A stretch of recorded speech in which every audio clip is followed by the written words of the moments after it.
congratulations on the first win of the season, 83-70 the final. Some of your takeaways from this win out in Omaha.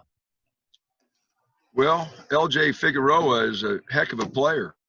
I mean, he gave us so much energy tonight. He was the difference in the game. If we didn't have him, I'm not sure we'd have been successful again. His energy and play was, 9 rebounds, 2 assists, 4 steals. He gave us tremendous energy. And defensively, he was the one guy that was trying to run people off the line. We had a real hard time adjusting. When somebody's shooting threes that well, you got to run them off the line. And, our guys, they thought a hand up was good. You got to run those guys off the line. They get it going like that. You got to make adjustments during the game. And we didn't make good adjustments there. I was very disappointed in our 3-point defense. They were shooting well, but so many times we could have run them off the line and we didn't. So I'm very, very disappointed in that we weren't able to make the adjustment. How about points in the paint, though, Coach? A 38-18 advantage for your squad there. Took it to them around the rack a little bit. Well, I thought, our energy around the basket, Dante, started it good, and then we got a couple blocks, and, they got it in there, and our guys were digging pretty good. I was pleased with that, but more pleased with 38-22 on the boards. If we beat people like that on the boards, you're going to win games. And I thought that was, more to our identity, that we want to have. This is an athletic group. We ought to be able to rebound the ball. And we did in the second half against Missouri, but we sure didn't in the first. And that's what really hurt us. Eugene Omarui with another strong game too, Coach. 22 points. Got to like his performance again. Oh, absolutely. I mean, Eugene's all about the team. I mean, he's been so easy to coach, so easy to work with. And I just love working with him. He listens. He tries to do everything we ask him to do.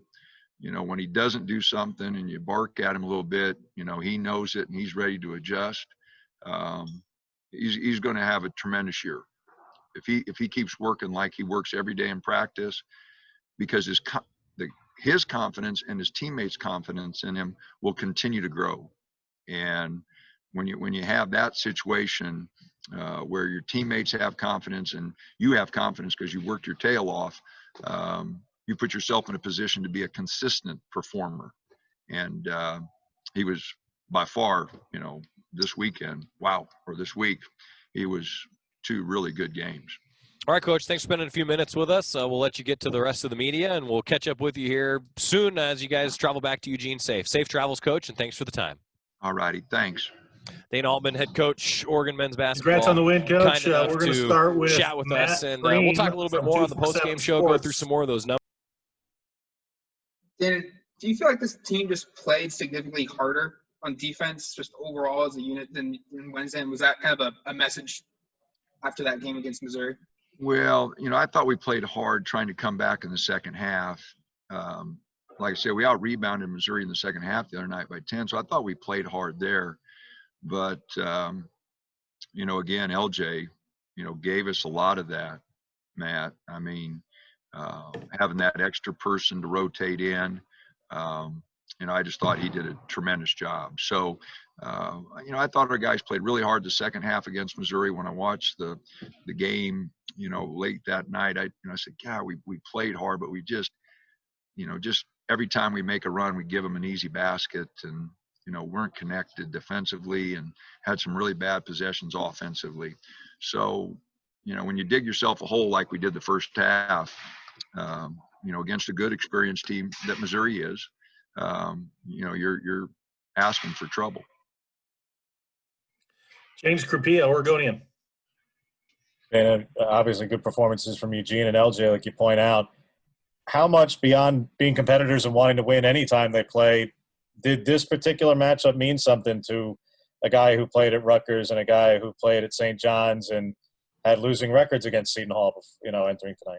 No, I'm sure, LJ was telling the guys, these guys, they'll come after us. And, that helps prepare the team, and, we need some games where we can really develop some things.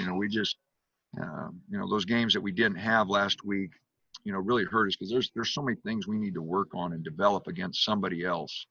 And so, we've got a lot of work ahead of us, but I think those two guys got everybody ready, and I think Eugene will do that. His focus in our, when we have film and when we have scouting report, it wears off.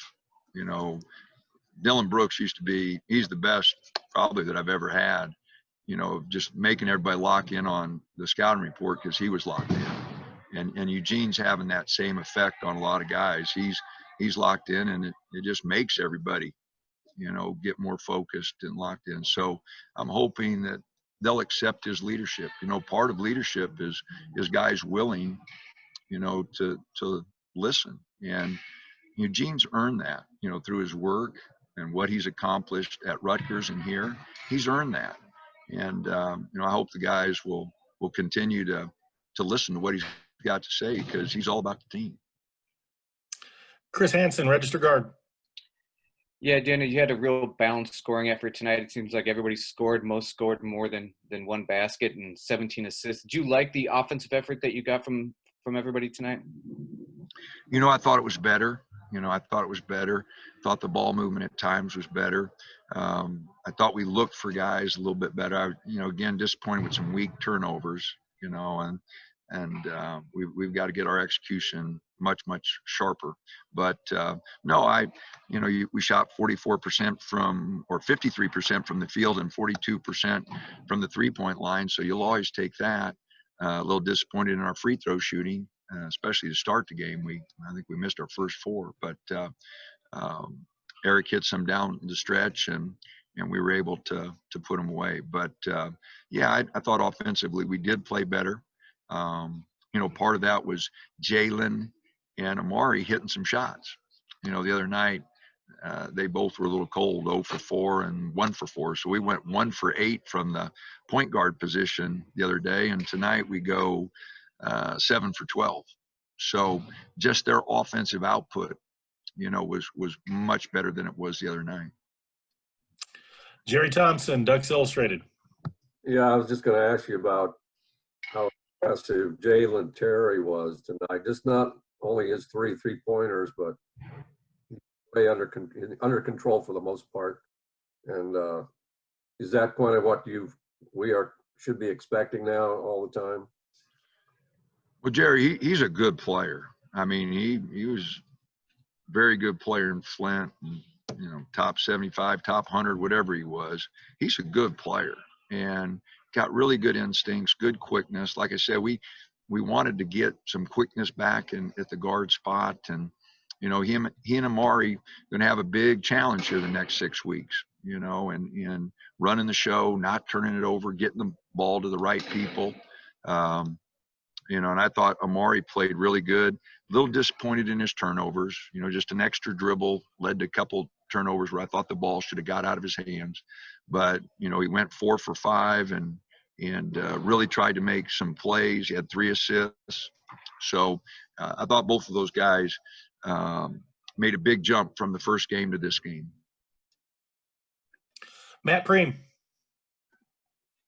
You were pretty critical about Dante's first half against Missouri, and just seemed like his overall engagement in this game was significantly better. And I'm just curious, what can he bring to this team? If it really feels like he could be that big difference maker for you, whether he's scoring or blocking shots.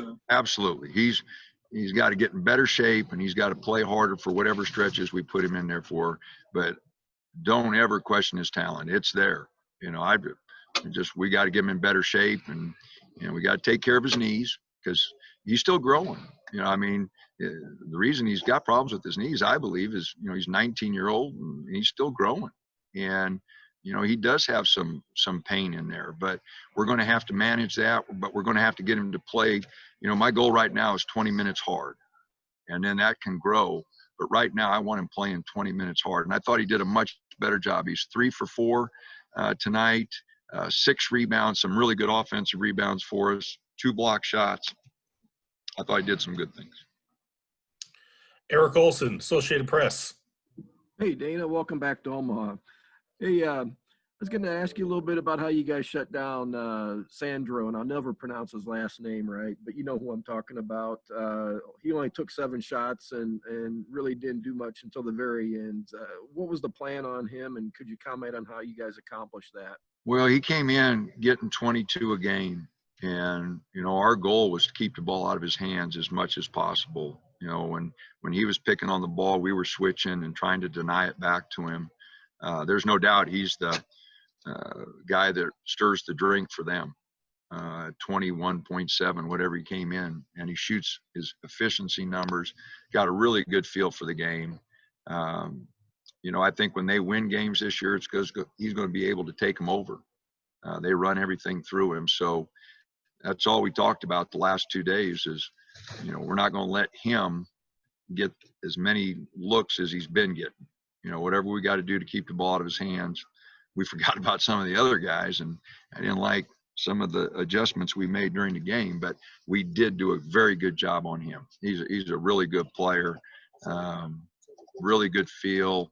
His instincts are good, can shoot the 3, can put the ball on the floor. He's going to be a good player for a long time.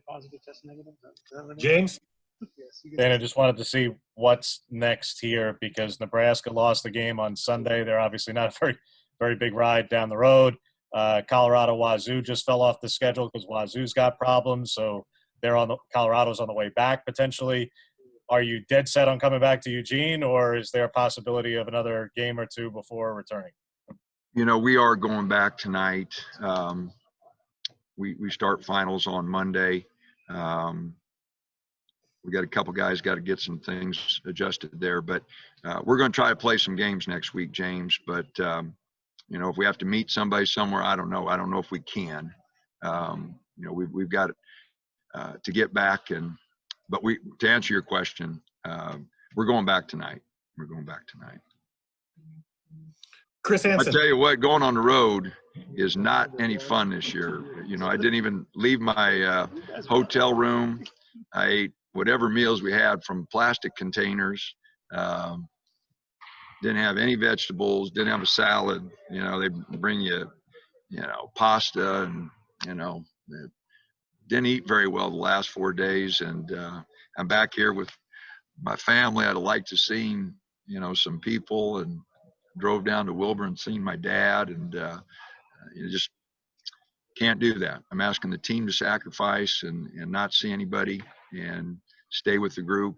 And so I had a nice room and everything, but it sure was not any fun staying in it for 4 days. So, but we're going to go back. We're going to find somebody to play.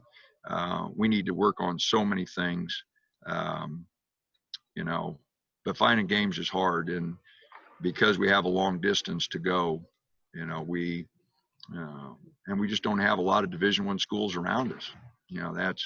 We were trying to get some California schools, but a lot of them saying they can't fly. And we had a couple, teams with problems with the COVID and that. So it's a mess, but we'll just keep swinging away. We'll find somebody to play. And again, we got to get a couple games so we can get some things developed. Go ahead, Chris. Yeah, Danny, can you pull the curtain back a little bit on the LJ decision that came down yesterday? Did you guys have a sense that it was going to happen? Was he surprised by the decision? I imagine he was thrilled with the decision. Oh, he was really thrilled. We found out yesterday right when we were coming to film, and as disappointed as he was and pouting around, I told him, I said, you got to help your teammates out here. He had a big old smile yesterday, and just the look on his face, and you saw the energy he plays with. He just, there's nobody played 26 minutes any harder than LJ. So he was really excited. And to answer your question, we didn't know, if we were going to get the decision, when we were going to get the decision. Our compliance people were working hard. The lawyers were working hard to find out, what we needed to do to get this pushed through. Because as I mentioned the other night, St. John's, they had the coaching change. He went there to play for Chris Mullins. They had the coaching change. The AD and everybody asked him to stay, and he had thoughts of going, but he decided to stay. And then his parents got the COVID. I mean, we couldn't figure out why, it wasn't going through.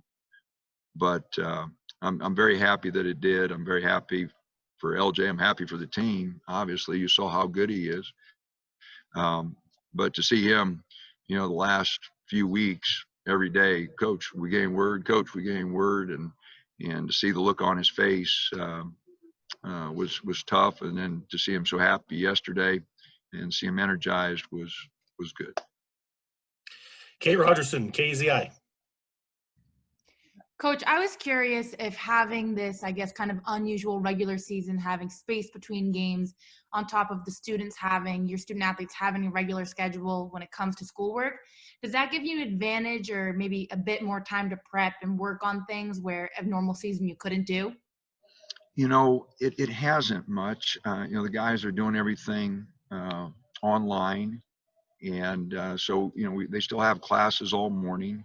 And then we practice in the afternoon. We're still regulated because we're still in school by the 20-hour NCAA rule, which only allows us to practice and film and do all those things for 20 hours. So, the guys have probably been in a little bit more on their own because they don't have to physically go to class and, some of that. But as far as what we're able to do with them, we're still regulated by the 20-hour rule.